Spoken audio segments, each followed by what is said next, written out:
Donc là, on va monter une araignée. Donc c'est un montage classique tout en sèche. Donc là, je viens de prendre un hameçon numéro 14, sans ardillon. Donc en fait, mon hameçon était équipé d'un ardillon. Donc là, on va l'écraser dans l'étau, comme ceci. Voilà. On le met en place dans les meurs. Et donc là, on voit bien, vous voyez, on le met bien à l'horizontale. Hein. Ça, c'est important. Ça, c'est le début, à l'horizontale. On va venir maintenant prendre ça, soie de montage. Donc là, ici, j'ai une soie jaune, grise, pardon. Alors, si, mais j'ai pas trouvé. Mais c'est pas grave. Peu importe la couleur, hein, jaune, rouge. Donc là, je recommence pour les débutants. Ce qu'on va faire, si vous voulez, par contre, les nouveaux, je vais vous demander d'arrêter votre montage. Oui. Vous vous concentrez plus sur la phase de montage qu'on va vous montrer. Et après, vous aurez l'occasion de faire votre montage. Hein, il n'y a pas de souci. Ouais, puis on mettra des lampes en fait. Des lampes. Ouais. Pour l'instant, attendez, regardez plutôt. Donc là, la première chose, c'est je fais un premier enroulement autour de mon hameçon, vous voyez. Et là, je maintiens fermement avec mon doigt. Et là, je recule en direction de la courbure, vous voyez. Comme ceci. Parfait. Et là, on va s'arrêter et on va couper l'excédent du fil. Je vois rien du tout, mais ça va bien se passer. Je vois rien du tout. On s'équipera le prochain coup. Donc là, alors je vous montre. Là, j'ai pris des fibres de coque, hein, classiques. On va venir prélever quelques fibres comme ceci, qu'on arrache sur le rachis. Vous voyez? Vous voyez là, ouais. Ouais, c'est bien, merci. Donc là, la première référence, en fait, c'est de mesurer les cercles de la longueur de la hampe. Ça, c'est très important. Donc, vous voyez, regardez. Là, je mesure la longueur de la hampe, mes fibres de coque, et je viens me déplacer, je vous remonte la longueur de la hampe, et là, je viens positionner les fibres vers la courbure. Je bascule avec mes mains de la droite à la gauche. Et là, je pince le fil entre mes doigts et je fais un premier tour. Un deuxième. Et là, il va falloir soulever, comme ceci, les fibres. Vous voyez? Donc là, on voit bien que les fibres, elles sont alignées par rapport à la hampe, bien dans l'axe. Et maintenant, on verrouille le montage à l'aide de plusieurs tours de soie. Voilà. La soie est de numéro combien? C'est une soie classique. 8-0, 6-0, 8-0. Je vais essayer de vous dire Classique, ça. c'est 6-0, 8-0. Alors, je suis du 6-0. Voilà. C'est ce que j'ai, moi. Après, si vous avez du 8-0 ou du 10-0, après, c'est la qualité du corps qui sera plus fin, plus votre soie est fine, plus l'aspect conique sera plus belle. Mais voilà. Après, quand vous montez sur des hameçons de 18-20, vous prenez du 8-0 ou 10-0. Hein. Tout à fait. Donc là, on coupe l'excédent. Et là, on va faire maintenant, on va former le corps conique. Donc là, on fait des enroulements très rapides. On avance progressivement. Et là, on vient balayer, en fait, un peu comme une machine à coudre qui va en avant et en arrière. Et on forme tout doucement ce corps conique. Voilà.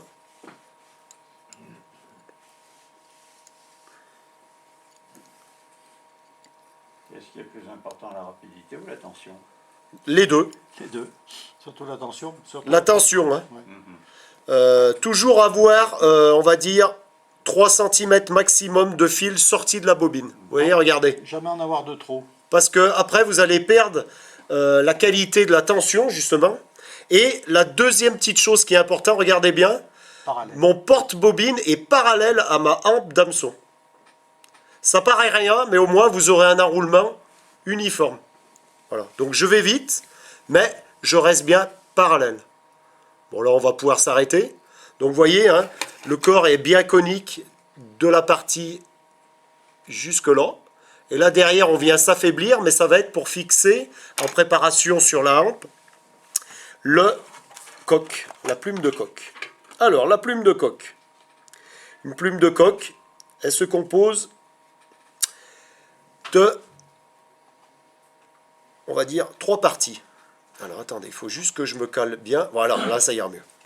Donc on a la pointe, la base, et là la partie duvetteuse, ici, Le rachis. le rachis. Donc cette partie, vous voyez, de la plume, on va tout de suite s'en débarrasser. Alors c'est très simple, vous voyez. Donc vous regardez la qualité de la plume. Une qualité de plume, c'est comme ça qu'on on peut la jauger. Plus elle est élastique et elle revient bien en place, plus la plume sera de qualité. Et brillante. Brillante. La deuxième chose, pour sélectionner une plume de coq, il faut mesurer, comme ceci, la longueur des barbules. Et il faut avoir la distance égale de la hampe. Alors, À peu près, quoi. qui s'en rapproche. Hein. Voilà, vous voyez, regardez. Donc là, ma plume est un petit peu trop longue. Je vais en prendre une autre. On va dire que là, c'est pas trop mal. Donc là, maintenant, je vais enlever cette partie du duvet. Donc vous tirez dessus, hein, tout simplement. Voyez. Hop. Donc vous voyez, finalement, il ne reste plus grand-chose hein, de notre belle plume. Hein. On va maintenant fixer le coq avec le rachis sur l'hameçon. Donc vous voyez le sens de la plume que je lui ai donné. On a la courbure et surtout on vient bien se positionner perpendiculaire à la hampe. Voilà. La deuxième étape, alors il faut bien que je décompose. Vous voyez, je suis toujours bien dans l'axe, hein, l'arachis. Hein. Ça c'est important. Hein. On va venir, une fois qu'on aura fait quelques enroulements du rachis, on va venir passer derrière, devant, derrière, devant. C'est un montage en 8 en fait, pour bien fixer la plume. Et pour s'assurer de la bonne solidité du nœud, regardez, on tire dessus fermement. Donc là, j'ai vu que ma plume, vous voyez, elle monte encore. Donc je redescends et je continue à exercer un enroulement devant et derrière. Et je refais le contrôle. Et là, vous voyez, ça ne bouge plus, c'est parfait. Le montage est bon. On vient couper le rachis. Et on va tout de suite réaliser le nœud en 8. Alors, le nœud en 8, qu'est-ce que c'est que cette bête? Il faut ce petit outil. J'ai vraiment du mal, gauche-droite, excusez-moi. Ce petit outil, c'est un outil qu'on va utiliser pour faire le nœud demi-clé. Vous voyez, il y a un petit trou au bout. Et on va venir exercer une première boucle. Donc là, ce qui est important, c'est de bien mémoriser le sens. Donc, je pose l'outil dessus, je fais une boucle, je mets dans l'œillet, je tire. Donc la première, c'était dessus. La deuxième, je vais mettre dessous, je vais faire une boucle, je le mets dans l'œillet, et on vient faire le nœud. Vous avez vu? Donc le nœud demi-clé, c'est toujours un coup dessus, un coup dessous, mais toujours 2 nœuds consécutifs, inversés. Sinon le nœud ne sera pas efficace. Merci Gilles. Voilà, vous avez vu, donc je l'ai fait 2 fois. 2 fois 2, 4. Et là maintenant, on va venir s'équiper d'un deuxième outil indispensable pour monter une mouche. C'est la pince à hacle. Et la pince à hacle, elle est de ce type. Alors oui, il y en existe plein. Hein. Vous avez ce modèle, vous en avez d'autres avec une rallonge, une petite rotule. Voilà, peu importe. Ce qui est important, c'est qu'il faut qu'elle soit très puissante et qu'à l'intérieur, il y ait une petite feutrine pour éviter justement de cisailler votre plume ou que ce soit plume de coq, de cul de canard. Donc là, on vient se mettre dans le prolongement. On le maintient par la pointe. Voilà. Comme ceci. Deuxième étape. La soie en attente est à l'arrière de l'enroulement. Ça, c'est très important. Et là, maintenant, je vais faire des enroulements en avançant vers l'œillet. Délicatement, on avance très très doucement. Hein. Et on avance tout doucement. Avec juste une petite tension. Voilà. Et là, vous voyez, je m'approche de la pointe et je la laisse en attente avec l'outil. Et je vais venir maintenant avec ma soie, donc toujours perpendiculaire. Hein. Vous voyez, je suis très clair, très tendu, perpendiculaire. Et regardez ce que je vais faire.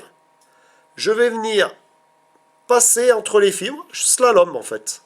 C'est-à-dire, je viens armer mon coq sur la hampe. Alors, le pourquoi de cette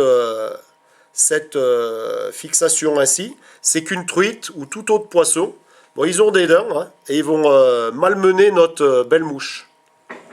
Voilà. Donc là, je passe plusieurs fois. Je finis devant. Et là maintenant, vous voyez, regardez. J'ai lâché. Vous voyez, on voit bien, hein, vous voyez. Et par contre, maintenant, on va venir découper juste cette petite pointe. Parce qu'elle va venir, sinon, déséquilibrer la sèche. Voilà. Vous voyez, je l'ai coupée. Elle brille bien. Hein. Et là, on va réaliser le nœud final. Donc, le nœud final devant. Alors, avec vos doigts, vous venez reculer les fibres à l'arrière pour dégager, vous voyez, l'œillet. Faire une petite tête. Et on va former une petite tête, comme le dit bien Gilles. Une petite tête. Voilà. Alors la petite tête va nous servir à dégager l'œillet des fibres. Ça sera plus facile pour mettre le nylon. Voilà. Toujours faire attention de ne pas aller trop loin sur l'œillet. Tout à fait. Et là maintenant, on va reprendre notre outil demi-clé. Alors vous voyez, la combine, c'est vous commencez dessus, vous faites votre tour, on rentre dans l'œillet, on tire délicatement, et après on met l'outil dessous, on fait le même nœud, mais il est inversé. Donc on fait ça 2 fois. Donc dessus, je tourne, je mets dans l'œillet, je tire, dessous, je tourne, et là, notre mouche est terminée. Donc je vais venir maintenant découper le fil de montage. Vous voyez? Et là maintenant on va déposer une toute petite goutte de vernis sur Ou de colle. sur la pointe, sur notre tête qu'on vient de former. Avec une aiguille. Alors l'aiguille, bien sûr, il faut que je la retrouve. Tiens, Elle doit pas être... Ah, elle est là, ça y est. Voilà. Donc on prend du vernis rapide. Ah oui, là c'est mouche de charrette, mais n'importe quelle marque fait l'affaire. C'est juste du vernis rapide. On vient déposer sur une aiguille un petit peu de vernis. Hop. On recule les fibres. On dépose une toute petite goutte sur la tête. Et on laisse sécher. Et c'est fini. Le montage est terminé. Alors la petite chose, c'est qu'il faut bien attendre quelques secondes. Et il faut penser tout de suite à percer l'œillet. Parce que quand on est au bord de l'eau, il n'y a rien de pire. Il suffit que vous trouviez sur un moment d'éclosion rapide de quelques minutes. Vous avez autre chose à faire qu'à casser, percer l'œillet. Vous avez loupé le coup. En quelques minutes, ça peut être... Ouais, enlever le reste de colle qu'il y a sur l'œillet. Voilà. Donc là, on vient percer. Hop, et voilà. Et là, maintenant, Mouche terminée. la mouche terminée. Vous voyez, la plume brille bien. Vous voyez, hein, les fibres. Hein. Donc, ce qui est important, on répète, c'est un corps conique, des cercles de la longueur de la hampe, une longueur de fibre de hacle à peu près équivalent à la courbure de l'hameçon. Ça, c'est la base première pour commencer le montage. Je vous remercie de votre attention. Si vous avez des questions, nous sommes tout oui.